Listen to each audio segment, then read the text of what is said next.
Kabanata 1681. Blood Red Military Uniform. Iisang master kayong lahat.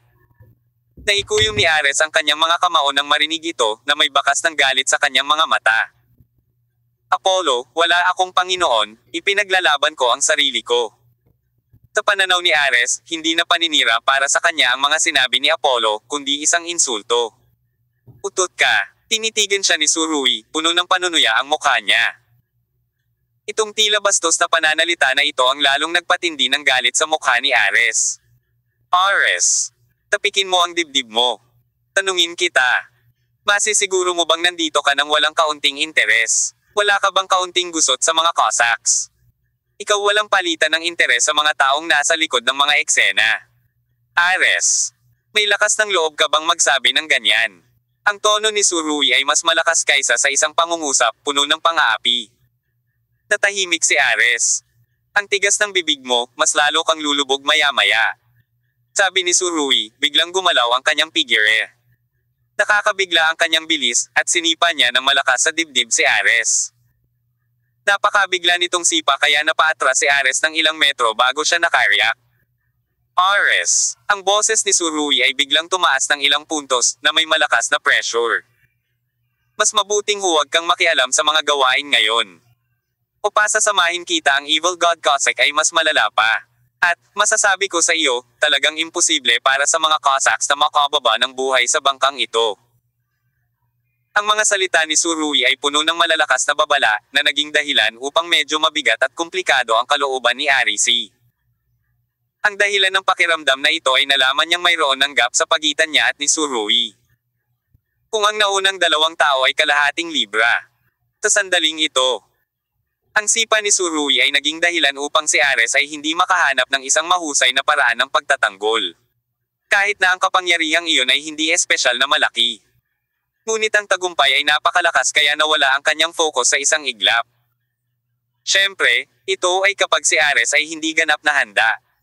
Kung lalaban siya ng buong lakas, bagamat hindi siya mabilis na matatalo, talagang mahirap talunin si Surui.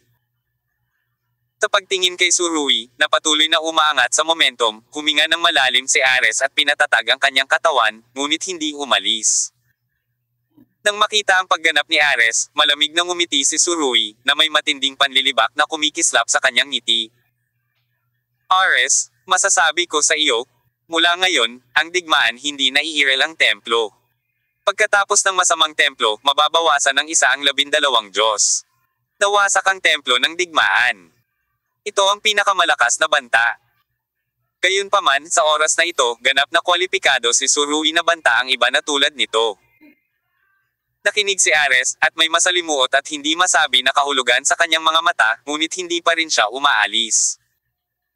Hindi siya pinansin ni Surui, malamig na ngumiti, at lumingon sa 4 na lalaking nakaitim sa paligid niya. Kung tama ang pagkakaalala ko, minsan ko nang pinatay ang 2 mong kasama sa Nautilus. Noong panahong iyon, marami pa silang dalang potion, at kailangan nilang mag-injection ng isang bote araw-araw. Surui, sinabi niya, tama ba ako? Ang mga lalaking nakaitim na ito ay ganap na hindi natinag, at hindi makita ni Surui ang kanilang mga ekspresyon sa pamamagitan ng mga maskara ng bungo. Pero di bale, alam na niya ang identity ng kabilang partido. Nalaman ni Surui na pagkatapos niyang matagumpay na makumplito ang isang aksyon ng kabanata na itinuro ni Sito Yuankong. Hindi lamang siya naging napakapamilyar sa kontrol ng kapangyarihan. Ngunit naging mas pamilyar din sa pagbabago-bago ng kapangyarihan sa loob ng isang tiyak na saklaw. Dahil sa kanyang pagiging sensitibo. Kahit na ilang metro pa lang ang layo niya sa mga lalaking nakaitim sa oras na ito. Malinaw niyang nakikita na ang 4 na taong ito ay mas makapangyarihan kaysa sa 2 taong lumitaw sa Nautilus noon. Hindi, upang maging tumpak, hindi sila sa parehong antas sa lahat. Sa mga tuntunin ng tunay na kapangyarihan ng labanan, ang 4 na ito ay dapat na mas mataas kay Gemini. Mayroong isang puwang mula sa mga Diyos, ngunit ang puwang ay dapat na hindi masyadong malaki na ang mga tao ay walang pakialam. Para kay Surui at iba pang celestial forces, tiyak na hindi ito magandang balita. Ang ganitong uri ng master ay nilinang lamang sa pamamagitan ng pag-asa sa Jin Potion.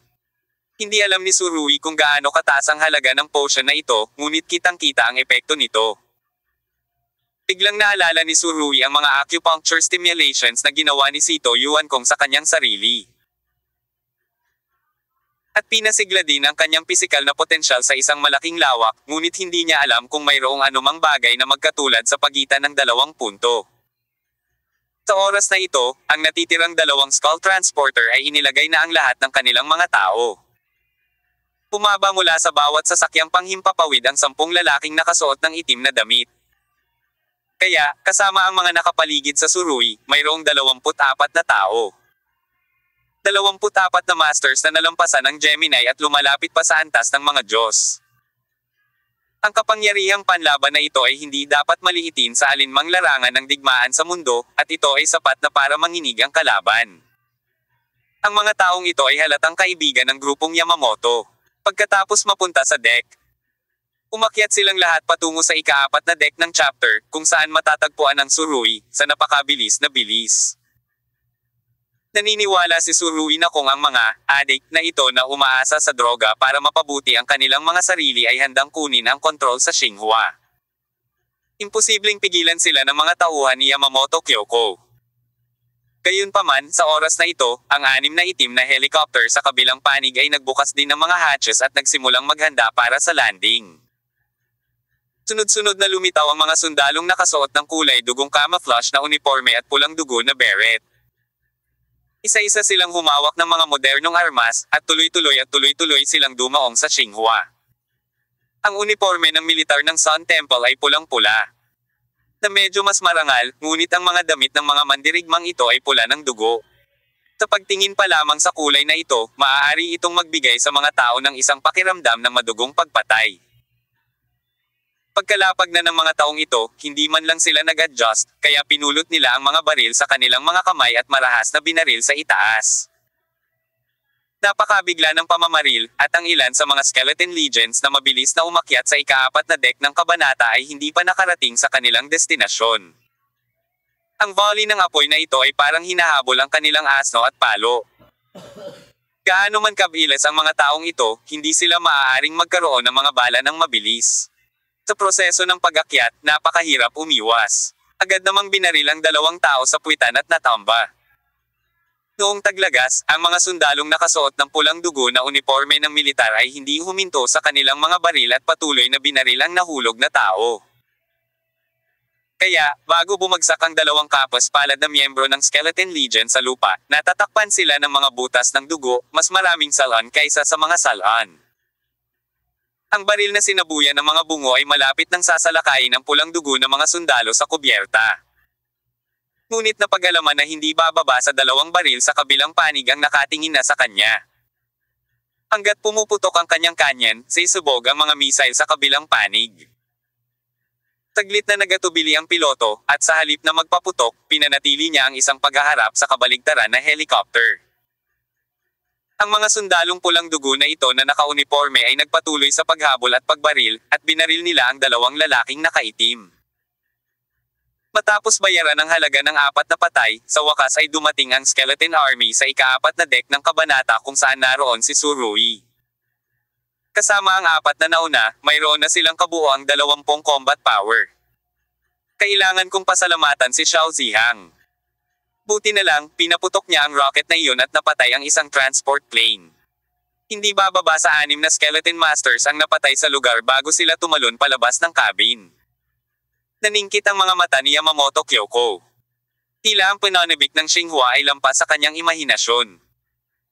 Naiintindihan niya na gustong gamitin ng ilang puwersa sa madilim na mundo ng kanluran ang pagkakataong ito para i-reshuffle ang kanilang mga card. At ito ang pinakamagandang pagpipilian na ilagay ang lokasyon sa Xinhua na ito. Ngunit, Kyoko Yamamoto ang hindi maintindihan ng ilan ay kung bakit ang mga taong ito maaari bang tumpak na mahanap ang mga coordinate ng Xinhua. Kahit na sa harap ng mga pangunahing miyembro ng pamilya. Hindi sinabi ni Kyoko Yamamoto sa kanila kung saan ang ruta ng barko at mga coordinate ng destinasyon. Hindi kaya may mga taksil sa barkong ito. Pinag-isipan itong mabuti ni Yamamoto Kyoko, at inilista ang lahat ng nakakaalam sa destinasyon bilang mga sospek. Sa oras na ito, hindi niya sila ibinukod isa-isa, ngunit direktang hinatulan ang mga taong ito ng kamatayan sa kanyang puso. Kung sino ang nag-leak ng mga coordinate ay syempre isang napakahalagang bagay. Ngunit sa pananaw ni Kyoko Yamamoto, kung ito ay tumatagal na masyadong maraming oras upang masubaybayan ang ganitong uri ng bagay, pagkatapos ay mas mahusay na hulihin ang lahat ng ito ng sabay-sabay. Ang naturang desisyon ay higit na naaayon sa pare-parehong karakter ng Beauty Snake. Sa oras na ito, tumingin si Tsurui sa mga lalaking nakasuot ng itim na robe at skull mask, at walang bakas ng kaba sa kanyang mga mata. Sana magulo ka, kaya mo pa ba akong patayin? Nakangiting sabi ni Tsurui. Maraming langgam ang kayang pumatay ng elepante. Sa oras na ito, sabi ng isang lalaking nakaitim. Tila mas matangkad siya ng kaunti kaysa sa iba, nakatayo doon na parang isang solidong tore na bakal. Itinaas ni Tsurui ang kanyang mga mata, at dalawang malamig na sinag ang lumabas sa kanyang mga mata. Kahit sa pamamagitan ng maskara, naramdaman ng matangkad na lalaking nakasuot ng itim na damit ang lamig ng mga mata ni Tsurui, wala siyang pakialam. Higit pa rito, hindi kami langgam, at hindi kayo mga elepante. Kailan naging lugar ang madilim na mundo ng kanluran kung saan gumuho ang kaayusan? Biglang nanlamig ang mga mata ni Tsurui. Ang iyong Panginoon, hindi mo ba tinuruan kung paano magsalita pagkatapos makita ang mga Diyos? Puno ng matinding pressure ang pangungusap na ito. Bago makasagot ang lalaking nakasuot ng itim na damit na parang bakal, narinig niya si Tsurui na nagsabi. Dahil hindi ka kailanman tinuruan ng iyong Panginoon, tuturuan kita. Pagkasabi niya nun, biglang sumambulat yung figure niya. Bago pa makapag-react ang lalaking nakaitim na roba, naramdaman niya ang isang marilag na puwersa na nagmumula sa langit. Kasabay nito, ang isang An-124, Ruslan, na heavy transport plane ay biglang umungal mula sa mga ulap. Ang biglang pagsulpot nitong behemoth na ito ay tila ginawa ang buong dagat ang tubig dagat ay tumigil sa pag-ag. Os. Pagkatapos ay dahan-daang bumukas ang likurang hatch ng transport plane, at isang pinigilan at madugong aura ang kumalat mula sa hatch. Kabanata 1682. Pagpapanggap sa buhay. Hindi ka kailanman tinuruan ng iyong amo na maging magalang, kaya tuturuan kita. Ang mga sinabi ng nangungunang lalaking nakaitim na roba ay tila lubos na ikinagalit ni Tsurui. Nang maramdaman niya ang maringal na puwersa na papalapit sa kanya, huli na ang lahat para mag-react. Oo. Pagkatapos ng mga taon ng pag-iniksyon ng ilang uri ng high-tech na Jin Potion, sila ay naging mas mabilis, mas malakas, mas tumutugon, at maging malapit sa labanan. Ang kapangyarihan ng mga Diyos ng madilim na mundo. Ngunit ano ang ibig sabihin ng lahat ng ito? Sa harap ng maringal at hindi mapaglabanan na puwersa ni Tsurui, ang pagpapahusay na dala ng potion ay naging mga ulap. Gaano man kalakas ang kalaban, pagkatapos ng ikalawang tagumpay, ang kasalukuyang lakas ni Tsurui ay nalampasan ang sikat na templo sa Nino Island sa tuktok. Kahit gaano pa sila karami, wala itong epekto sa psikolohiya ni Tsurui.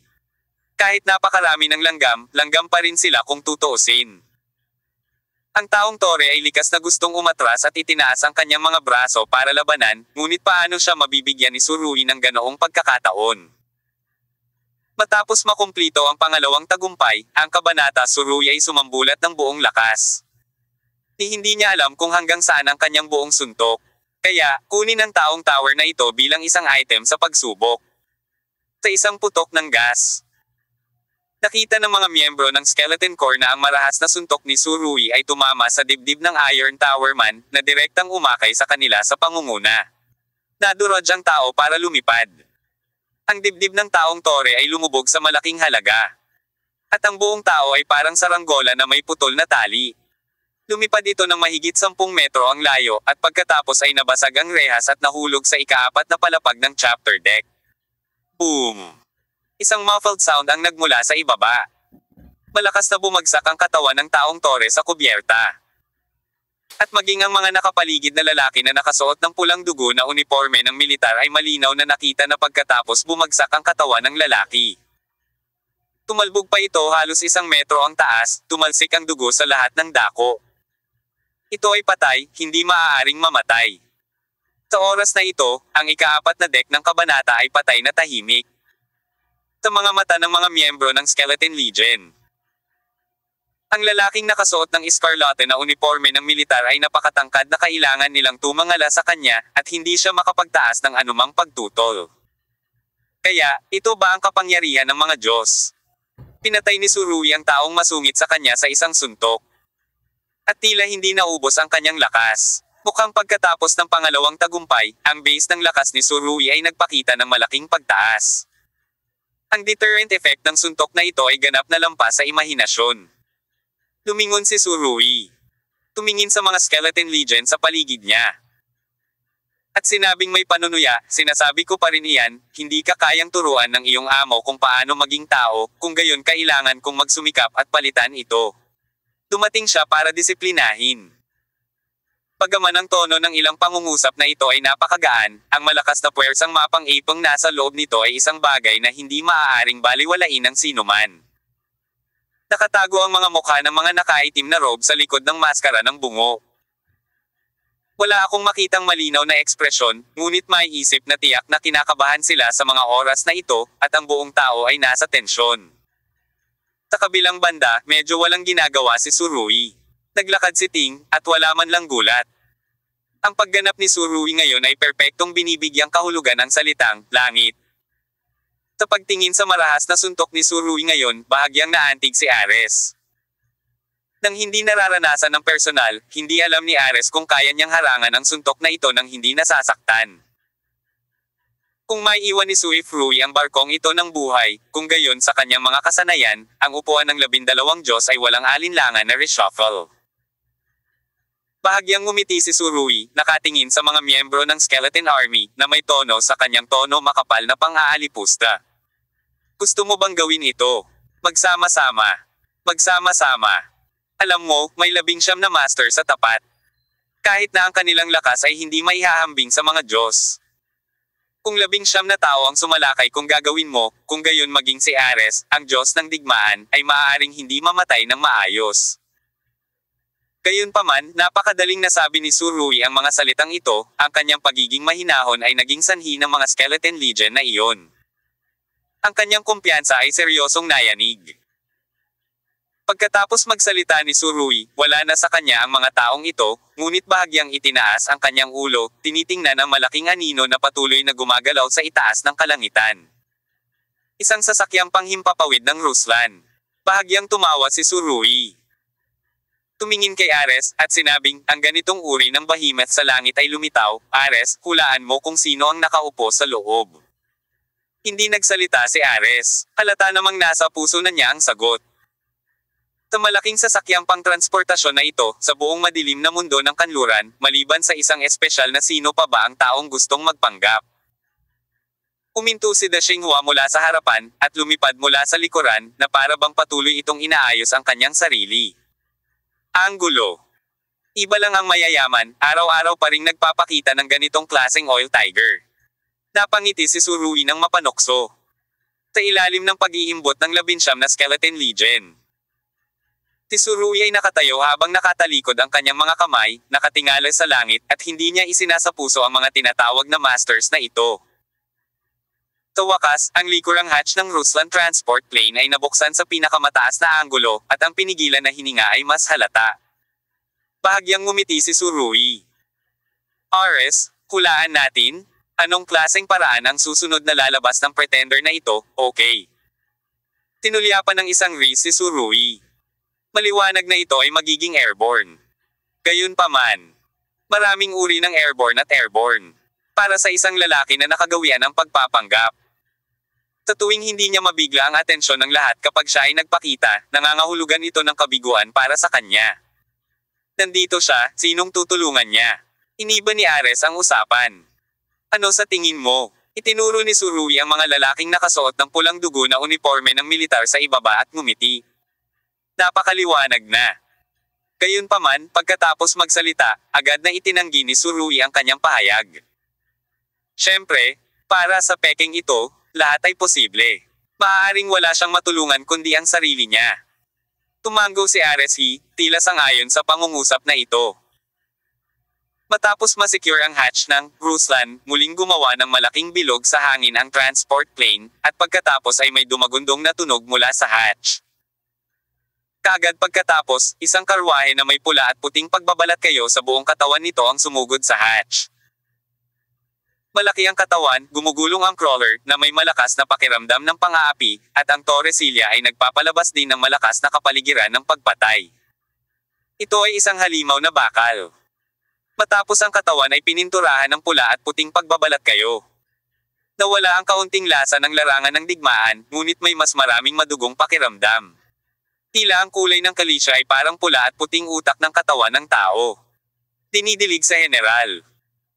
Ang metapore na ito ay maaaring medyo madyugo, ngunit ang katawan ng kotse ay nagpaparamdam sa mga tao ng ganito sa isang sulyap.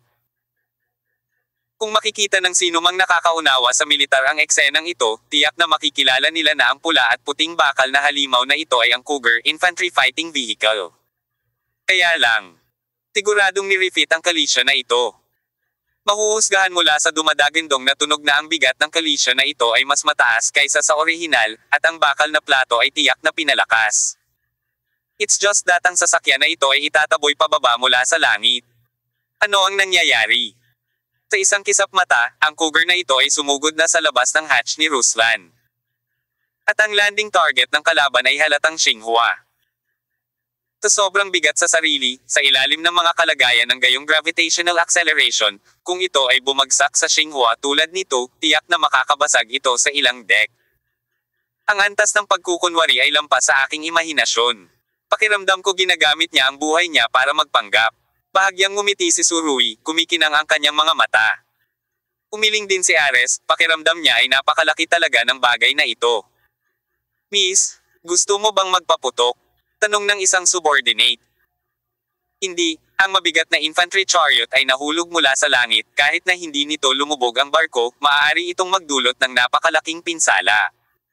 Apoy. Bago tuluyang bumagsak ang boses ng nasasakupan, malamig na nagsalita si Kyoko Yamamoto. Apoy, apoy, apoy. Mabilis na sigaw ng nasasakupan.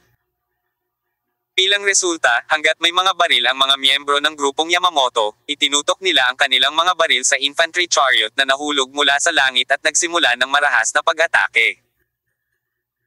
Gayunpaman, ang mga bala na iyon ay maaaring nakaligtaan ng target, o kahit na nagawa nila, ang mga ito ay halos isang maliit na spark, at sila ay walang silbi. Nagsimula ring umatake ang ilang rocket launcher. Masyado silang nagmamadali sa pagpuntirya, at ang Cougar ay bumaba ng napakabilis na wala sa mga rocket launcher ang tumama sa target. Tulad ng para sa mga kanyen sa Xinhua, ang mga ito ay masyadong mabigat upang lumiko, kaya hindi sila mapaputok sa oras. Ang kalisya na ito ay patuloy na bumibilis at bumabagsak. At ang mga miyembro ng pangkat ng Yamamoto sa ibaba ay umiwas. Kung hindi sila umiwas, talagang nag-aalala sila na masasaktan sila ng nakakatakot na bigat at epekto. Tasarsa ng karne. Huwag magpanggap na masyadong malaki. Napangiti si Tsurui ng sarkastikong. Kung hindi mo bubuksan ang parachute, magkakaroon ka ng malaking laro. Sa puntong ito, wala pang 100 metro ang layo ng Cougar mula sa deck. Halos isang kisap mata. Bago bumagsak ang boses ni Tsurui, ilang malalaking parachute ang biglang bumuka sa itaas ng Cougar. Yung may mga parachute tension, halos agad-agad, bumaba ang bilis nitong Cougar. Siyempre, medyo mabagal lang ang pagbabawas ng bilis na ito, sa paningin ng grupong Yamamoto sa ibaba, ang bilis nitong Cougar medyo nakakatakot pa rin. Halos lahat ay nanunood sa pambihirang hitsura na ito, at kahit na nabuksan na ang parachute, ang natulala ng mga miyembro ng koponan ng Yamamoto ay nakalimutang bumaril. Gayunpaman, nang ang ilang mga tao ay tumugon sa mga baril upang barilin ang parachute, ang Cougar ay ilang metro lamang mula sa kubyerta. Boom! Isang malakas na kalabog ang tunog ay lumabas. Kahit na nakatayo si Tsurui sa deck ng Kabanata 4, malinaw pa rin niyang naramdaman ang panginginig ng boses. Kabanata 1683. Ang pulang crimson-blooded mad god. Actually, matalino siya. Tumingin si Tsurui sa Cougar at sinabing, huwag mong tingnan ang palabas na ito ay napakamahal, napakabongga nito, ngunit ito talaga ang pinakaligtas na paraan para makasakay sa barko. Tumango rin si Ares. Tumingin sa kanya si Tsurui, na may mapanuksong ngiti sa kanyang mukha. Ngayon, handa ka bang ipagpatuloy ang laban na ito? Magkakahalo. Matapos marinig ang salitang ito, sumimangot si Ares. Hindi, ipinaglalaban ko ang sarili ko. Labis akong nandidiri sa isang tulad mo na kailangang humanap ng makatwirang dahilan para lumaban. Bahagyang itinaas ni Tsurugi ang mga sulok ng kanyang bibig at sinabing, Ares, malaki ang pinagbago mo kumpara sa dati. Bahagyang nanginig ang katawan ni Ares. Sa oras na ito, umalingaw-ngaw pa rin ang mga espada sa ibaba, ngunit sina Tsurugi at Ares ay nag-uusap sa ika-4 na deck ng kabanata. Matapos bumangga ang Cougar Infantry Fighting Vehicle sa kubyerta. Sunod-sunod na nagtipon sa katawan ang mga nakapaligid na sundalo na nakasuot ng kulay dugong camouflage na uniforme. Lahat sila ay may saltik ng baril sa labas. At ang kanilang mga ekspresyon ay puno ng pagbabantay. Ang 3 itim na armadong helicopter ay nagsimulang magpababa ng kanilang mga altitude. Ang 3 eroplano ay nasa hugis at sulok na ang kanilang mga ilong ay nakaharap palabas. Alerto sila sa aksyon ng lahat ng partido. Matinding sunog ng artilleria. Sa oras na ito, ang buong Xinhua ay tahimik din, at si Yamamoto Kyoko ay hindi nagmamadali, ngunit tahimik na tumingin sa unahan. Alam niya na ang mga Diyos na ito mula sa madilim na mundo sa kanluran ay hindi gaanong interesado kay Yamamoto Gumi. Ang talagang interesado sila ay ang templo ng araw. Sa makatuwid, pagkatapos malaman ito, si Yamamoto Kyoko ay hindi nagmamadali. Sa sandaling ito, ang magandang ahas na ito, na sikat sa Asia, ay parang isang tagalabas. Lumayo sa daan. Sa sandaling ito, bumukas ang pinto ng Cougar. Doon nakatuon ang mga mata ng lahat, na para bang naging stagnant ang daloy ng hangin. Kaagad pagkatapos, lumitaw ang isang lalaking nakasuot ng pulang dugo sa bubong ng kalisya ng Cougar. Wala siyang suot na uniforme ng militar. Ngunit mukhang mas komplikado. Na may kulay na kulay pula sa background, may mga guhit na ginto, sa likod niya, nakasuot ng malaking balabal na pulang dugo, ang haba ng balabal ay kasing haba halos mahulog ang takong. Sa lupa. Parang nababad sa dugo ang kulay ng damit niya kaya naman puno ng dugo ang mga tao. Sa paligid ng kanyang baywang. May gintong wire strap na halos kasing lapad ng palad. Nakasuot siya ng pulang guwante sa kanyang kaliwang kamay at isang gintong wire na guwante sa kanyang kanang kamay. Na mukhang kasing apoy ng apoy, marilag. Ang maskara sa kanyang mukha ay katulad din ng kanyang glove. Kalahating ginto at kalahating pula ng dugo. Ang maskara ay nakaukit ng umiikot na mga pattern. Na nagbibigay sa mga tao ng kakaibang pakiramdam. Kung titingnang mabuti pagdating, ang mga pattern na ito ay parang mga umiikot na isa-isa. Kung titingnan mo ito ng matagal, parang sinisipsip nito ang mental power ng mga tao. Inunat ni Tsurugi ang kanyang kamay at pumalakpak. Pinibigyan ko ng buong marka ang nagpapanggap na ito, nakangiti niyang sabi. Kaaway man o kaibigan ang dumating, kahit papaano ay maaari itong magdagdag ng ibang matingkad na kulay sa magulong eksenang ito ng labanan. Iniisip ko, paano niya ibabalik ang Cougar Chariot na ito, masisira ba ito sa barkong ito? Pambihirang mabuti. Sa sandaling ito, ang mga Skeleton Legions na nakapalibot kay Tsurugi ay tumingin sa Tsurugi, kaya nagwink sila sa isa't isa. Gawin mo. Ang isa sa kanila ay sumigaw. At ang kanyang mga kamay ay nakaunat mula sa ilalim ng itim na damit, na nagpapakita ng 2 itim na tatsulok na bakal na tinidor. Ito ay parang pinaliit na bersyon ng si God's Trident. Ang iba pang mga tao ay nagpakita rin ng parehong mga armas. Apollo, puntahan mo ang Diyos. Ang lalaking umuungal kanina ay nasa likod ni Tsurugi sa isang iglap, at ang kanyang bilis ay talagang hindi maisip. Nang makita na ang 2 bakal na tinidor ay malapit nang ipasok sa ulo ni Tsurugi. Ang mukha ng miyembro ng Skeleton Corps na ito ay nagpakita rin ng nakakatakot na ngiti sa likod ng maskara. Gayunpaman, ang imahinasyon ay palaging maganda, ang katotohanan ay payat at hindi katanggap-tanggap. Sa sumunod na segundo, nalaman niyang nasaksak siya sa hangin. Talagang tumabi si Tsurugi sa kritikal na sandali, at pagkatapos ay naiwasan ang nakamamatay na pag-ataking ito. At ang miyembro ng Skeleton Legion na ito, dahil sa inertia, ay hindi tumigil sa oras, at sumugod ng ilang hakbang. Ang ilang hakbang na ito ang dahilan kung bakit siya nawala ng buhay. Si Tsurugi ay tila hindi naglagay ng labis na pagsisikap dito. Ang paa na ito ay mukhang ordinaryo, ngunit nagamit na ni Tsurugi ang mga enerhiyang pinasigla sa katawan. Ang lalaking nakasuot ng itim na damit ay naramdaman lamang ng isang hindi mapaglabanan na puwersa na dumaan sa mga paa ni Tsurugi. Bagamat ang puwersang ito ay hindi magpapapatay sa kanya. Ito ay parang isang tulak na naging dahilan upang hindi niya makontrol ang kanyang katawan, bumilis siya at lumipad pasulong, at sinipa mula sa ika-4 na deck ng kabanata. Matapos lumipad ang taong ito palabas ng kubyerta, nakita niya ang pulang dugo ng mga sundalong naka-uniforme ng militar na naghihintay sa labanan sa ibaba. Bang bang bang bang.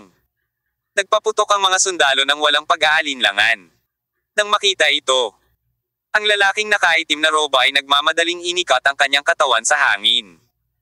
Sinusubukang iwasan ito. Gayunpaman, nang siya ay nasa himpapawid, wala siyang magagamit na lakas. Sa kasong ito, maaari lamang siyang matalo sa isang salaan, bahagi nito. Ang mga tao ay patay na bago sila tumama sa lupa. Sa oras na ito, sa ika-4 na deck ng kabanata, muling nakipag-away si Tsurui sa 2 tao. Ang mga miyembrong ito ng Skeleton Legion ay hindi lamang dapat mag-iniksyon ng mga potion upang pahusayin ang kanilang lakas. Lahat sila ay nagsagawa ng ilang joint strike techniques ng naaayon. Kaya naman, nang sabay na salakayin ng 2 si Tsurui, medyo ang lasa ng 2 espada. Gayunpaman, sa harap ng sobrang bilis at lakas ni Tsurui, ang lahat ng ito ay naging ulap, at gaano man kaganda ang mga galaw, wala itong silbi. Ayaw ni Tsurui na gumastos ng sobrang lakas sa mga taong ito, dahil alam niyang may tutulong sa kanya na malutas ang problema. Hinawakan ng mga kamay at paa ng 2 miyembro ng Skeleton Corps, nanginginig ang braso ni Tsurui, at pagkatapos ay humampas. Kaya, ang 2 ito ay itinapon din sa ika-4 na deck ng kabanata. Sa pagkakataong ito, hindi na nagpaputok pa ang mga sundalong nakasuot ng pulang dugo. Inilagay nilang lahat ang kanilang mga baril at lumingon sa figurang nakatayo sa cougar. Bahagyang yumuko ang mga tuhod ng kulay dugo, at pagkatapos ay bumangon ito mula sa Torrecilla. Ang kanyang manggas ay walang hangin, at ang kanyang malaking balabal ay nangangaso. Inihagis at binati niya ang 2 miyembro ng Skeleton Legion na nasa proseso ng pagbagsak, at naapakan sila ng hindi sinasadya. Sa sandaling makipag-ugnayan ang 2 panig, ang 2 miyembro ng Skeleton Corps ay nahulog sa mas mabilis na bilis, at ang kulay dugo na figure ay tumaas sa mas mabilis na bilis. Parang kidlat na kulay dugo, napunta siya sa ika-4 na deck ng chapter sa isang iglap. Gayunpaman, pagkatapos ng lahat, ito ay ilang palapag ang taas, at umaasa lamang sa 2 bounce ay medyo malayo pa.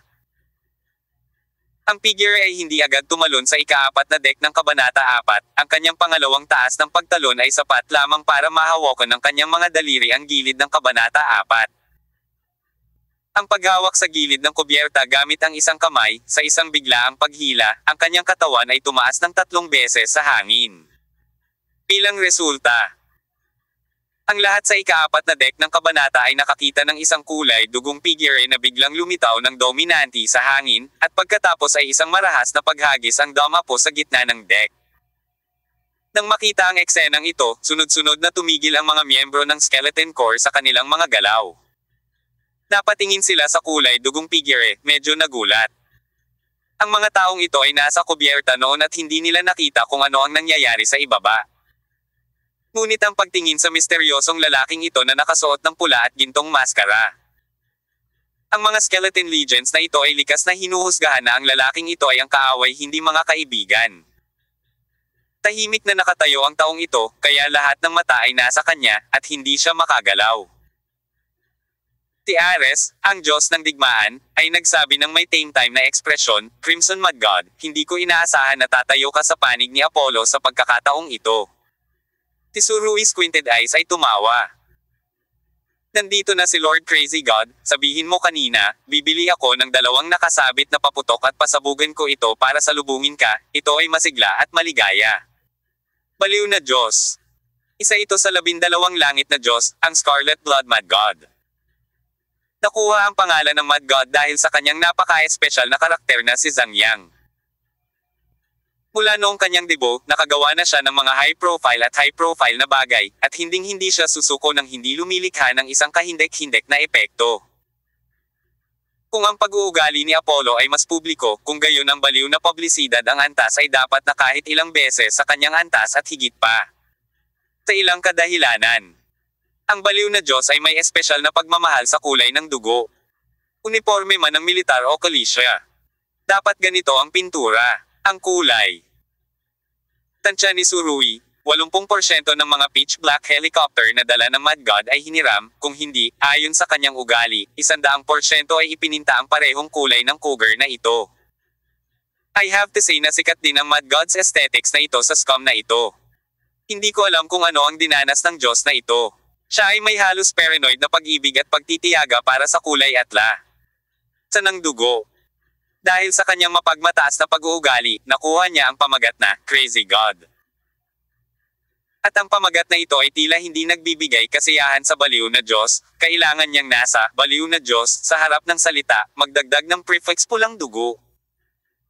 Ang upuan ng kanyang kapangyarihan ay hindi tinatawag na templo ng kabaliwan, ngunit ang templo ng Scarlet Blood. Tulad ni na Apollo at Ares, ang baliw na Diyos na likas na mahilig sa high profile at nagpapatupad ng salitang high profile sa lahat ng bagay, ay mayroon ding pangalan na tinatawag na Chilong. Ito ay hindi isang limang klon na dragon mula sa China, ngunit isang masamang dragon mula sa kanluran. Walang gustong magkaroon ng anumang relasyon sa dragon na ito. Sa nakalipas na ilang taon. Dahil sa malakas na pagsikat ng Temple of the Sun. Halos nagambala nito ang pattern ng madilim na mundo sa kanluran, na ginagawang pansin ng lahat ang mga ito ng katutubo, at ang templo ng Scarlet Blood ay inalis na rin. Ang yabang ng nakaraan, unti-unting nananatiling mababang profile, at ang kanyang ranggo sa 12 Diyos ay umatras din ng hakbang-hakbang, lihim na hinahamak ng maraming maliliit na tao.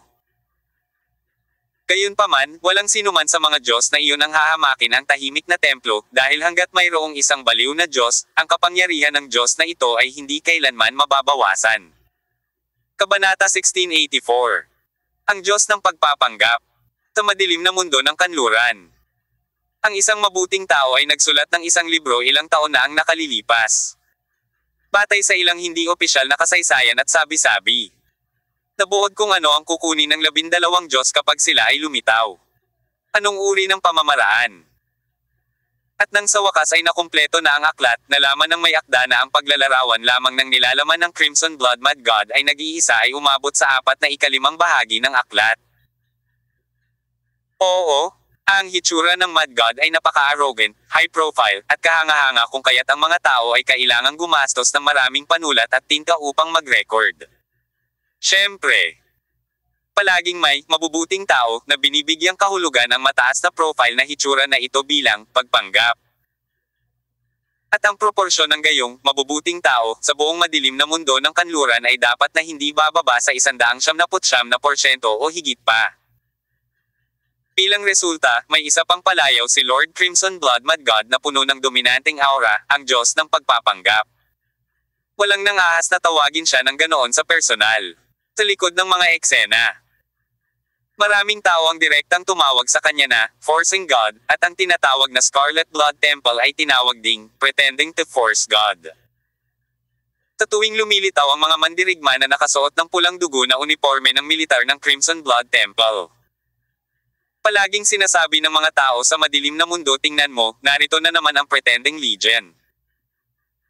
Narinig umano ng mga sundalo ng Scarlet Blood Legion ang pahayag na ito, at ilan sa kanila ang samuka ng dugo sa lugar, ngunit wala silang magagawa. At walang pakialam si Chilong sa mga kritisismo mula sa labas ng mundo. Marahil ang kanyang pagkukunwari ay hindi sinasadya. Ngunit gusto niyang ituloy ang isang kapanapanabik at kapanapanabik na paraan, ngunit, sa anumang kaso, ang kanyang imahe sa mata ng iba ay naayos na ito at hindi na mababago ng lubusan. Kahit na ang karakter ni Chilong, ang baliw na Diyos ng pulang dugo, ay mayabang. Ang pagmamataas na ito ay dapat suportahan ng isang matibay na pundasyon ng puwersa. At ang lakas ni Chilong ay talagang hindi dapat maliitin. Ang yabang ay mayabang din. Kabisera. Pagamat na kumpleto na ngayon ni Surui ang isang pambihirang tagumpay. Ang baliw na Diyos na si Chilong ay hindi kumikilos ng mahabang panahon, at ang iba ay hindi alam kung gaano kalaki ang naabot ng kanyang puwersa. Bilang karagdagan. Dahil sa kanyang kakayahan sa pag-atake.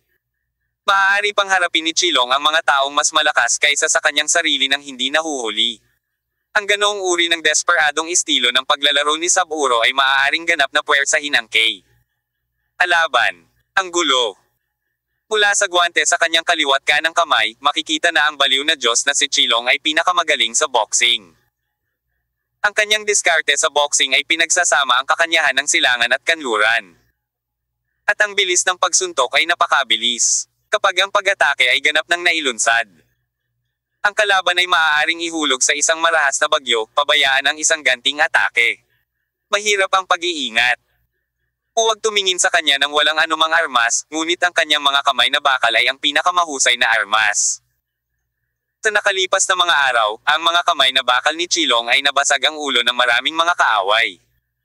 Sa huling pagsusuri, iginagalang pa rin ng madilim na mundo sa kanluran ang malakas. Bagaman maraming pagkakataon na ang mga Diyos ay kailangang lumaban ng personal. Kung wala silang malakas na lakas, kahit na sila ay sinasamba bilang mga Diyos, hindi sila magiging kapanipaniwala, pasalita. Siyempre, exception si Stodemer, ang Diyos ng kayamanan. Ang kanyang halaga ng puwersa ay tila scum. Ngunit walang sino man ang nagdududa sa kanyang katayuan bilang isang Diyos maglakas loob na tanggapin. Maniwala ka man o hindi, papatayin ka bigla ng pera. Apollo, matagal na kitang hindi nakikita. Sabi ni Chilong, medyo mahina ang boses na hindi katapat sa itsura ni Zhang Yang. Dahil sa maskara, walang nakakakita sa kanyang mukha, kahit na ang kanyang mga mata. Hindi ko alam kung anong material ang gawa sa red gold mask niya sa eye area. Mula sa loob, makikita mo ang labas, ngunit sa labas, hindi mo talaga makikita ang loob. Talagang matagal na tayong hindi nagkikita, pero mamaya na natin pag-usapan. Dumating ka ng ilang sandali, at ang mga Cossack ay namamatay, sabi ni Surui. Mamamatay ang pervert na iyon kapag namatay siya. Walang makikita, at hindi rin nakakatakam. Si Chilong ay mukhang malamig at mahinahon, at pagkatapos ay bumaling siya kay Ares. Diyos ng digmaan, medyo nagbago ang iyong posisyon, hindi ba? Umiling si Ares. Mad God, sana maintindihan mo na ipinaglalaban ko lang ang sarili ko, palagi. Ipaglaban ang sarili. Inaplos ni Chilong ang kanyang guwantes at sinabing, paano kung maranasan mo ang aking kamao? Hindi ito totoo. Courtesy, puno ng deterrent. Si Ares ay hindi natakot makipag-away, malamig niyang tiningnan si Chilong. Baliw na Diyos, napakabaliw mo pa rin. Oo, baliw na baliw pa rin ako, pero, hindi ko alam kung kasing ganda mo pa rin ba ang dati. Tila napangiti ng sarkastikong si Chilong, Ares, gumagana pa ba ang reinstalled arm? Muling na-install na braso. Nang marinig ito, bahagyang nagulat ang mga mata ni Ares. Paano mo nalaman? Hula pa ba ito? Ang iyong braso ay nasugatan ng husto ni Apollo. At ngayon ay nakatayo ka rito ng buo. At ikaw ay nakatayo kasama ng mga alipores na ito na nagpahusay sa kanilang mga sarili gamit ang mga potion, sino ang hindi nakakakita ng kaguluhan sa pagitan ninyo? Kapag nagsalita ang baliw na Diyos, talagang hindi niya naliligtas ang kalahati ng mukha ni Ares. Uulitin ko, hindi ko sila kilala, sabi ni Ares. Hindi mahalaga. Iwinasiwas ng Crazy God Chilong ang kanyang kamay at sinabing, Ares, ang kailangan kong sabihin sa iyo ay ang dahilan kung bakit mo nakamit ang mga matataas na tagumpay ay dahil mayroon kang dedikadong puso. At kung ang iyong dedikadong espiritu kung ikaw ay nakakalat, maaari kang hindi lamang hindi pag-unlad, ngunit regress. Para sa isang tulad mo na hindi masyadong talentado, talagang mahalaga na panatilihing hindi nagbabago ang iyong orihinal na intensyon. Napakahalaga na panatilihing hindi nagbabago ang iyong orihinal na mga intensyon. Inamin ni Ares ang pangungusap na ito. Basta, ano pa ba ang sinabi nitong baliw na Diyos? Sabi niya, hindi raw masyadong talented ang God of War. Nakakabaliw talaga ang tono ng Crimson Blood Mad God. Pagkatapos ng lahat, si Ares ay isa sa mga pinakamakapangyarihang Diyos sa madilim na mundo ng kanluran. Siguro ilang buwan na ang nakalipas. Kahit ang salitang, isa, ay maaaring tanggalin. Basta may laban. Desperado ang poster ni Saburo. Mas mataas man ang lakas sa kanya, pipiliin niyang umiwas sa kanyang talam. Gayunpaman, sa oras na ito, sinabi ng Chilong na ang talento ni Ares ay hindi masyadong mahusay. Ano ang maaaring mas madyugo kaysa sa sitwasyong ito? Hindi maganda ang talent ni Ares, sinong mas maganda? Mababa ang ngiti ng Scarlet Blood Mad God. Ares, pagkatapos pakinggan ang aking pagsusuri, hindi ka ba kumbinsido? Siyempre hindi kumbinsido si Ares. Kung hindi dahil sa kanyang pambihirang talento, paano siya magiging God of War? Paano siya magiging pinakamakapangyarihang tao sa madilim na mundo ng kanluran? Itinuro ni Chilong si Surui at sinabing, napaka-focus mo. Halos lahat ng oras mo ay ginugugol mo sa pagpapahusay ng iyong lakas. At nakamit mo ang resultang ito. Gayunpaman, tingnan mo si Apollo, siya hindi ka ba masyadong nagtutuon ng pansin sa anumang bagay, hindi ba ito ay nasa itaas mo pa rin? Matapos pakinggan ito, nakita ni Ares na hindi siya makapagsalita. Ang mga tao ay mas galit kaysa sa mga tao, ang pangungusap na ito ay talagang hindi isang kasinungalingan. Hindi inilagay ni Surui ang lahat ng kanyang iniisip sa martial arts. Ngunit nagawa niyang magkaroon ng lakas sa pakikipaglaban na mas malakas kaysa kay Ares. Hindi rin niya inilagay ang lahat ng kanyang lakas sa pamamahala ng Sun Temple. Ngunit ang development momentum ng Sun Temple ay umuunlad, ito man ay potensyal, lakas, o pinansyal na mapagkukunan, ito ay sumugod na sa harapan ng kapangyarihan ng mga Diyos. This point, kahit hindi aminin ni Ares. Matapos marinig ito, napatulala si Surui at sinabing, baliw na Diyos, pinupuri mo ba ako o pinapagalitan? Sa oras na ito, ang tatlong Diyos ay tumayo ng magkasama, isang dosenang lalaki na nakasuot ng itim na damit ay nakatayo sa paligid, na bumubuo ng isang magandang tanawin. Matangkad at tuwid ang katawan ni Surui. Nakasuot ng pulang uniforme ng militar. Talagang nagpapakita siya ng marangal na ugali. At ang baliw na Diyos na si Chilong ay matangkad at suot ang kanyang balabal na kulay dugo, na nagpaparamdam sa mga tao ng labis na panlulumo. Para naman kay Ares, ang Diyos ng digmaan, nakasuot siya ng itim na suit. Kahit na nakatayo siya roon ng walang ginagawa, mararamdaman ng iba ang malakas na puwersa ng pagsabog mula sa kanya. Bagamat natalo lang siya kay Surui, nakakapasok lang, walang nang ahas na maliitin ang kapangyarihan ni Ares sa pakikipaglaban. Ang pag-asa lang sa kanyang titulong God of War ay sapat na. May kanya-kanyang lakas ang tatlo, at sa oras na ito, nabuo ang aura ng mutual restraint. Tinabi ni Ares, baliw na Diyos, makikialam ka ba sa mga gawain ngayon? Sa pamamagitan ng maskara, ang mga mata ni Chilong ay tila may labis na paghamak. Ano ang sasabihin mo? Dumating na ako. Gayunpaman, hindi ko alam kung kailan kayo naging magkaibigan ni Apollo. Tila gustong lutisin ni Ares ang pag-aalinlangan sa kanyang puso. Sa aking impresyon sa loob, tila hindi kayo nagkakasundo ng kaunti. Hindi ako nandito para tulungan si Apollo, nandito ako para patayin sila. Sabi ni Chilong sabay turo sa grupo ng mga lalaking nakaitim sa paligid niya. Nagbakasyon ka sa kanila? Tanong ulit ni Ares. Sa hindi maipaliwanag na dahilan, natural na ayaw ni Ares na makitang tinutulungan ni Chilong si Apollo. Higit pa sa isang pista. Ang pagdiriwang ay hindi masyadong maliit. I really hate these guys na hindi tao o multo. Malumanay na sabi ni Chilong, hinayaan ang mga nakapaligid na tao na ang mga lalaking nakaitim ay agad na kinabahan. Baliw na Diyos, anong gagawin mo? I advise you to think twice, sabi ni Ares. Mag-isip ka muna bago ka kumilos. Hehe. Ares, nagbago ka na talaga. Kung magbabago ka ngayon at babalik sa iyong orihinal na hangarin. Kung gayon ang lahat ay magiging huli na. Kung hindi, huli na ang lahat. Sabi ni Chilong, at puno ng babala ang mga salita. Pagkatapos niyang magsalita, sinulyapan niya ang mga lalaking nakaitim sa paligid niya, at biglang lumutang ang pulang dugo niyang katawan. Ang bilis ng pulang dragon ay napakabilis, at ang gayong hakbang ay tila naglabas ng isang after image sa hangin. Walang babala, gawin mo lang. Isang sundalo ng Skeleton Legion na pinakamalapit sa kanya, bago pa siya makapag-react, na puno ng dugong pulang liwanag ang kanyang mga eyeballs. Kaagad pagkatapos noon, isang anino ng gininto ang kamao ang lumaki at lumaki sa harap ng kanyang mga mata. Ang miyembro ng Skeleton Army ay hindi man lang nagkaroon ng oras na kumurap ng katutubo, at ang kamao ay humahampas sa kanyang mukha. Kabanata 1685. Hindi pa nagpapakita ang Panginoon. Boom! Isang muffled sound. Ang kamaong bakal ng baliw na Diyos na si Chilong ay tumama sa tulay ng ilong nitong miyembro ng Skeleton Legion. Naramdaman lang ng kabilang partido na para siyang tinamaan ng bakal. At ang kanyang ulo ay tila naging gulo. Pumuhos ang dugo mula sa kanyang ilong sa isang iglap. Gayunpaman, bago pa magkaroon ng oras ang taong ito na bumagsak sa lupa, ang dalawang suntok ng kabanata ni Chilong ay mahigpit na sumunod. Sa pagkakataong ito, kaliwang kamay ni Chilong ang nakasuot ng pulang guwantes.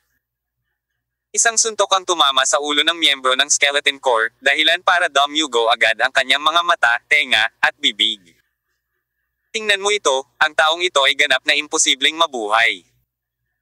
Pagkatapos, hinawakan ni Chilong ang leeg ng kalaban at inihagis ito ng malakas. Ang kapuspalad na lalaki na ito ay na-injected ng gene injection ng napakatagal ng walang kabuluhan, at bago pa siya makashoot, nabagsakan siya hanggang sa mamatay ng dalawang kamao ni Chilong. Sa puntong ito, siya ay naging isang trapeze, lumilipad sa ika-4 na deck ng kabanata mula sa malayo. Lumingon si Chilong kay Surui at sinabing, ang mga taong ito ay hindi multo o multo, kahit na tinurok sila ng gene potion, mukhang hindi sila gaanong nagbago, matigas. Mag-ingat ka sa likod. Itinikom ni Surui ang kanyang mga labi at dahan-daang sinabi. Sa oras na ito, hawak niya ang kanyang dibdib gamit ang kanyang dalawang kamay, at siya ay isang manunood. Bago pa maputol ang mga salita ni Surui, biglang tumalikod si Chilong, pinahihit ang kanyang baywang ng hindi tumitingin, at pumalpak ng isang marahas na suntok. Akmang sasalakayin ng isang miyembro ng Skeleton Legion si Chilong mula sa likuran, ngunit ang suntok ni Chilong ay tumama lang sa kanyang lalamunan. Sa ilalim ng malakas na suntok na ito, ang lalamunan ng lalaki ay agad na nabasag, at pagkatapos ay ang kanyang cervical vertebrae ay gumawa din ng isang clicking sound. Ang miyembrong ito ng Skeleton Legion ay hindi man lang nakita kung paano kumilos ang baliw na Diyos na si Chilong. At ang kanyang ulo ay ganap na nakatagilid pabalik, na nagpapakita ng isang ganap na nakakagulat na anggulo. Isang suntok hanggang kamatayan. Tinuntok ng Chilong ang taong ito hanggang sa mamatay, pagkatapos ay iniunat ang kanyang kanang kamay, isa pang mabangis na suntok. Tumama ang suntok sa dibdib ng kalaban. Tanging tunog ng mga basag na buto ang narinig ng lahat. Pagkatapos, ang dibdib ng tao ay lumubog sa isang malaking piraso na mukhang nakakagulat. Ang kakaiba ay kahit na napakalakas ng suntok ni Chilong. Ang patay na miyembro ng Skeleton Legion ay hindi na knockout, ngunit pinigil ang kanyang ulo at tumayo sa pwesto. Mukhang hindi naman masyadong nasira ang suntok ni Chilong sa kanya. Gayunpaman, ang kanyang sternum ay halatang may ngipin sa pambubugbog. Ito ay ganap na laban sa mga prinsipyo ng mekanika. Pagkalipas ng ilang segundo, dahan-daang nahulog ang miyembro ng Skeleton Legion na nakasubsob ang ulo. Sa sandaling ito, ang kanyang katawan ay parang pansit, at halos lahat ng mga buto ay nabali. Ang suntok ni Chilong ay talagang kumalat sa buong katawan niya. Matapos patayin ang dalawang magkasunod na tao, wala ni isa sa natitirang dosenang miyembro ng Skeleton Corps ang nangahas na salakayin ang baliw na Diyos na si Chilong. Sila ay na-injected ng gene potion sa loob ng maraming taon. Iniisip na ang kanilang lakas ay walang katapusan na malapit sa mga Diyos na ito. Pagkatapos ng lahat, ang bilis ng kanilang pagpapabuti ng kakayahan na dala ng paggamit ng droga ay mas mabilis kaysa sa normal na mga tao. Gayunpaman, ang kanilang mga imahinasyon ay napakaganda, ngunit ang katotohanan ay nagpapahirap sa kanila. Gusto nilang kabkuban ang baliw na Diyos na si Chilong, ngunit sinuntok lang ng huli ang ilang suntok at napatay ang dalawang kasama sa ilang segundo. Tuturin ito para kay Apollo, ang Diyos ng araw. Sa isang simpleng sipa lang, ang pinakamalakas sa kanila ay sinipa sa deck. Sa ganoong puwang sa lakas, paano lalaban? Matapos patayin ang dalawang tao na parang kidlat, tumayo si Chilong, tila may malakas na panunuya ang kanyang boses. Isang bangkus lang, akala ko talaga basta-basta lang kayong umiinom ng gamot, magagawa mo bang mangibabaw sa mundo ng kadiliman? Huwag kang masyadong matuwa, tayo lang ang pinakamahinang tao sa organisasyon. Sa pagkakataong ito, sabi ng isang lalaking nakaitim na roba, parang hindi siya kumbinsido sa sinabi ni Chilong. Ang pinakamahinang tao.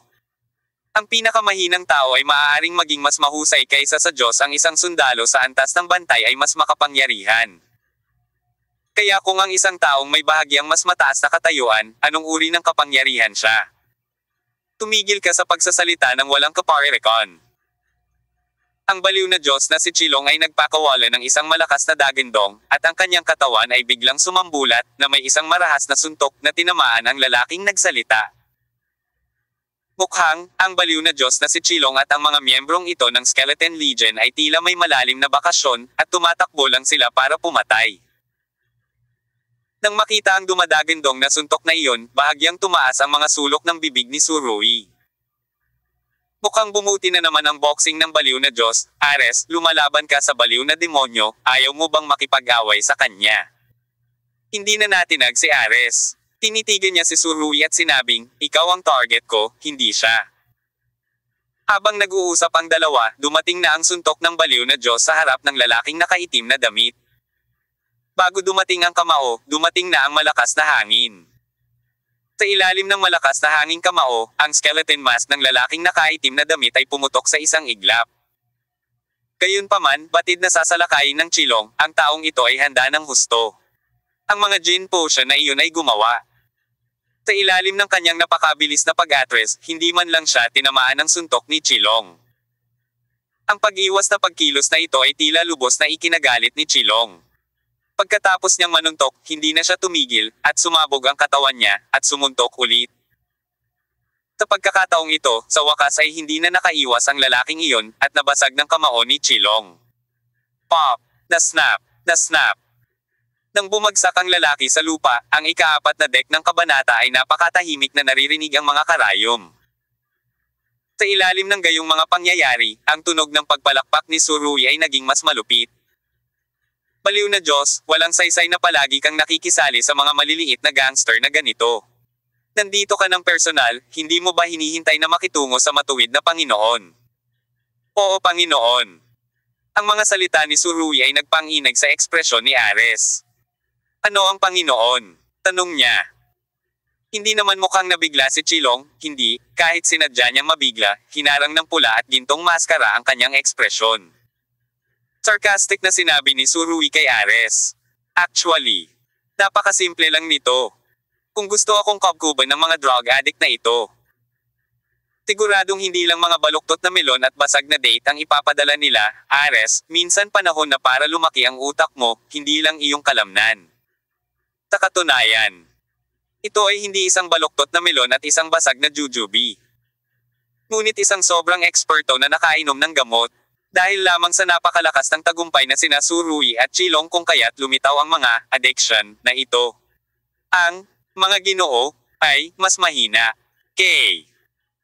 Kung ang mga taong ito ay pinahihintulutan na makitungo sa mga ordinaryong gwardya ng Tianchen, kung gayon marahil ang kanilang posibilidad na manalo ay mas malaki pa.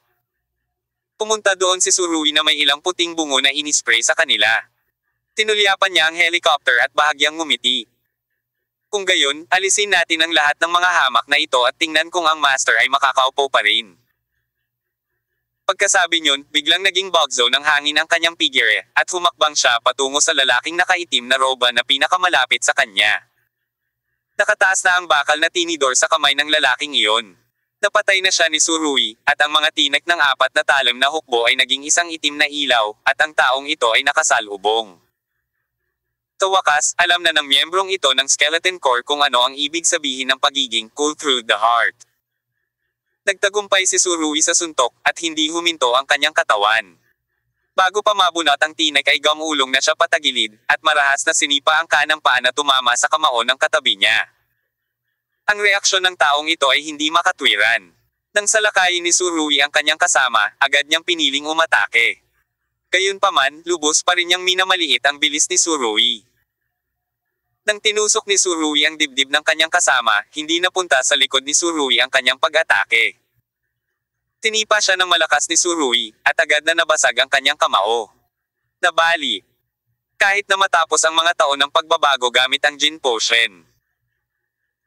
Ang miyembro ng Skeleton Legion na ito ay puno ng lakas, ngunit pagkatapos ng naturang banggaan, napagtanto niya kung gaano kalaki ang agwat sa pagitan niya at ng Diyos ng Araw. Ang lakas na nagmumula sa mga daliri ng paa ng kalaban ay nagparamdam sa kanya na walang pakialam.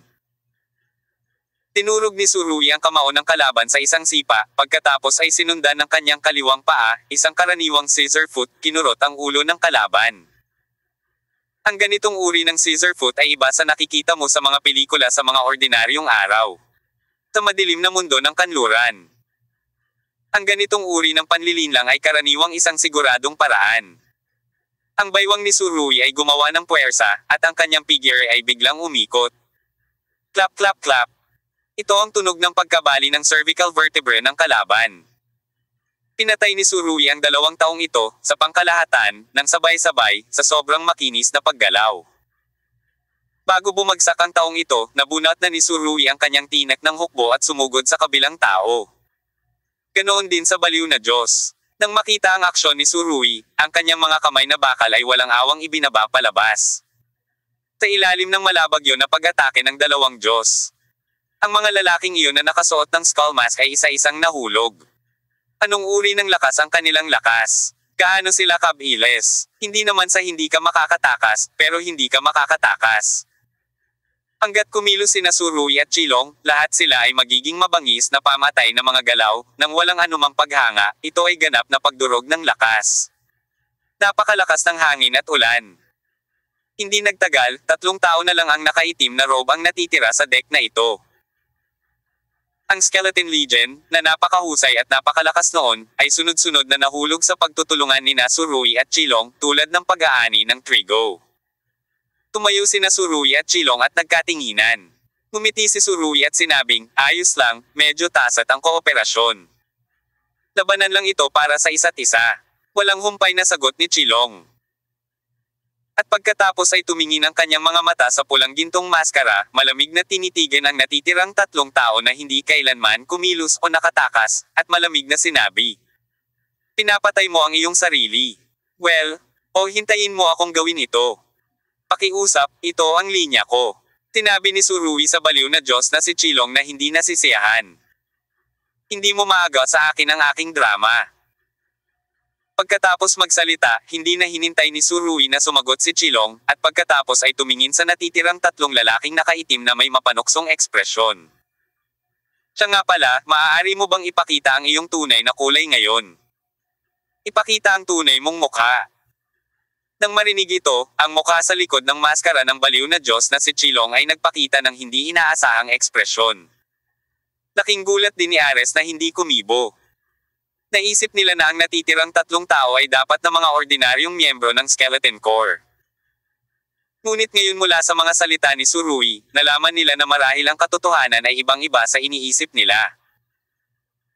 Sa oras na ito, isang lalaking nakasuot ng itim na damit ang nagunat ng kanyang kamay, itinaas ang skull mask sa kanyang mukha, at sinabing may panunuya, Apollo, paano mo nalaman?